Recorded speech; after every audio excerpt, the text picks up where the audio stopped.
This is Group 9, and we'll be presenting our term project for entrepreneurship and innovation. First, we'll be talking about innovation itself. Innovation, in its modern meaning, is a new idea, creative thoughts, new imaginations in the form of device or method. Innovation is often viewed as the application of better solutions that meet new requirements, unarticulated needs, or existing market needs. An invention is a unique or novel device, method, composition, or process. The invention process is a process within an overall engineering and product development process. Innovation is the commercialization of invention. Different studies have confirmed that businesses want to be more innovative. It has been found that almost 90% of businesses think innovation is a priority for their success. The different types of innovation that you are likely to run across include product, process, supply chain, and marketing. Innovation is the secret sauce required to set you apart from your business rivals and make you the preferred choice of customers. If we talk about several examples of innovation, these include technological inventions such as wind turbines, photovoltaic cells, concentrated solar power, geothermal energy, and ocean wave power, to name a few. These value innovation examples of disruptive technology will undoubtedly add value to sustainable development. Next, we'll be talking about the innovation audit framework.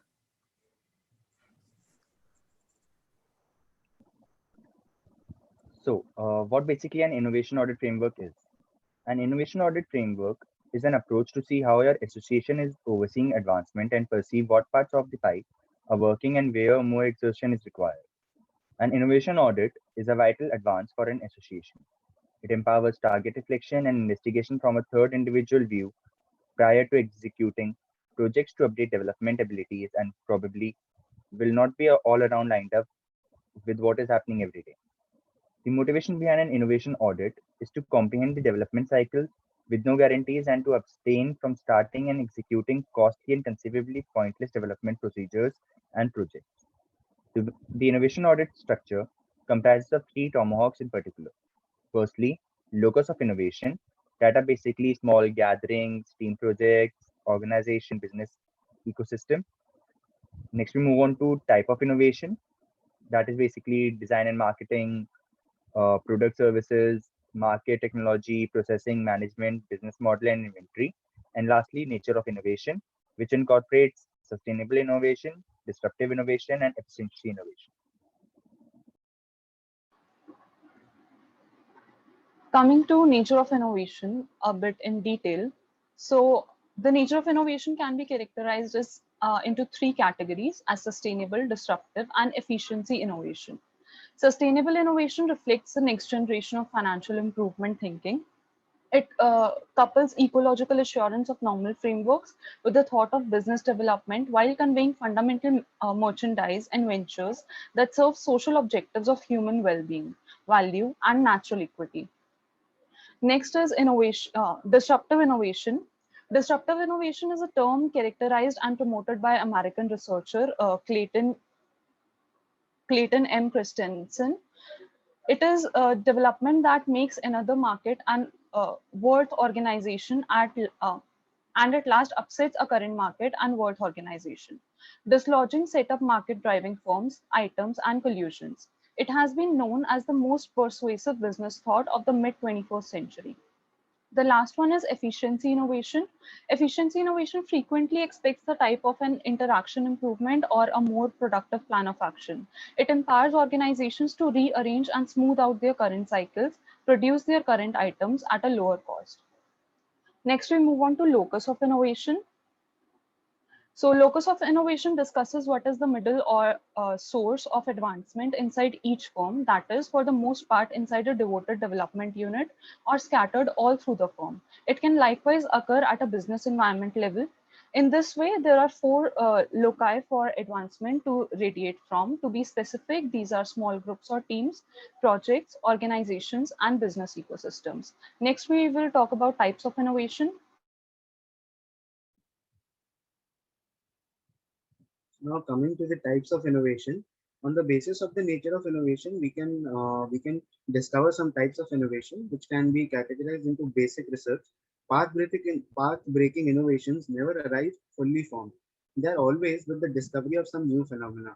Like this is how we create design innovation by doing basic research. No one could guess how Einstein's discoveries would shape the world, or that Alan Turing's universal computer would someday become a real thing, but only it's the design innovation through basic research that has created it. Now, coming to the second factor which affects types of innovation is disruptive innovation, the second nature of innovation. The innovator's dilemma, it was a revelation. In his study of why good firms fail, he found that what is normally considered best practice, listening to computer customers, investing in continuous improvement, and focusing on the bottom line, can be lethal in some situations. And on the basis of this, we can create products and services innovation. Uh, Now coming to the third type, it's breakthrough innovations. Sometimes, as was the case with the examples of detecting pollutants underwater, we run into a well-defined problems that's just devilishly hard to solve. And in cases like these, we need to explore unconventional skill domains, such as adding a marine biologist to a team of chip designers, and that is how we create service innovations and market innovations and enter a new market successfully. Now, coming to the fourth type, sustaining innovation. Most innovation happens here because of the time we are seeking to get better at what we're already doing.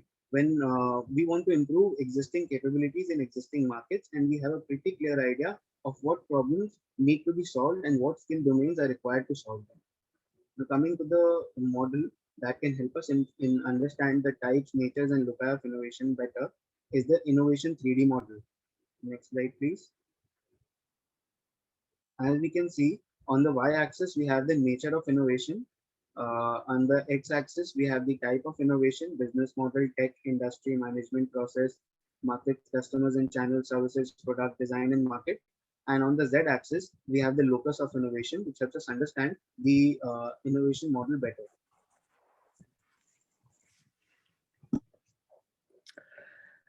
So next, we will discuss the real-life examples that fit the innovation audit framework. First company that comes to mind when we think of innovation is Apple. Apple undertakes projects at locus of innovation, developed its own ecosystem through technology innovation, and has disrupted the market with its sheer product brilliance. Tesla, on the other hand, innovated as an organization and focused on technology that promotes renewable sources of energy. EVs created by Tesla are an example of sustaining innovation. Next is Pfizer. Pfizer has also proven to be disruptive in pharmaceutical industry with the creation of its successful medicines and vaccines through its processing capabilities. Next company that has disrupted the way people buy and sell products is Amazon. It has integrated various products and services under its umbrella through product innovation. Talking about Uber, it has excelled in its service innovation and has constantly been innovating its business ecosystem. The company developed its technology via sustainable innovation that has changed the way people travel from one place to another. Yes, now talking about Samsung. Samsung invests very strategically and helps the brightest minds in technology bring their vision to life by offering resources and expertise to entrepreneurs and innovators in a variety of core technologies and disciplines. They help them maximize the opportunity to change the world. Next, talking about Deloitte. Next slide. Yeah, at Deloitte, they believe that innovation is no longer an option and it's a must, it's a requirement. So innovation is a top priority for Deloitte. In order to transform the way they serve clients, develop their people, and lead the industry, they are investing more time, resources, and money than ever before. There are the five key areas for driving innovation. That's people, process, technology, governance, and policy. So talking about the next company, that is McDonald's. So innovation probably isn't the first thing that comes to mind when you think about your local McDonald's restaurant. It is a fast food after all, but when you really think about it, we have all become accustomed to how many novelties that the chain has introduced over the years. McDonald's was the first major international fast food restaurant, and it had the first drive-through window. Even today, McDonald's continue to drive innovation in the fast food industry. Some of the innovations are very well advertised, but some of the designs are unknown to the customer. So they have the innovation continuously evolving. Talking about the next company, that's the 3M. So 3M was awarded US government's highest Award for Innovation, the National Medal of Technology. As a part of company's holistic innovation strategy, 3M focuses on developing disruptive innovations outside the current existing portfolio. So, these 3M, it sets out a lot of new ventures and thus making it a very disruptive innovations that they come out with. They include 3M digital media solutions, door-to-door and outdoor advertising. And they also monitor residential and commercial energy consumption to reduce their costs. And now talking about Nike. So Nike has completely reinvented its shoe manufacturing process. Rather than setting out to design a new shoe, the company designed a new way to think about the manufacturing of an athletic shoe. The outcome of this process innovation was the Flyknit Racer, a shoe that is more eco-friendly, environment-friendly, eco-friendly, and could reduce long-term production costs. It's the connection to the athletes and consumer that allows them to create game-changing technologies and products. Innovations like fly-wire support systems, lunar light foam cushioning, Hyperdunk basketball shoe, new generation of free footwear, and the new Trainer One shoes. These continue to set the standards in the industry. Thus, these are the companies which excel in innovation. So that's all from our group. Thank you.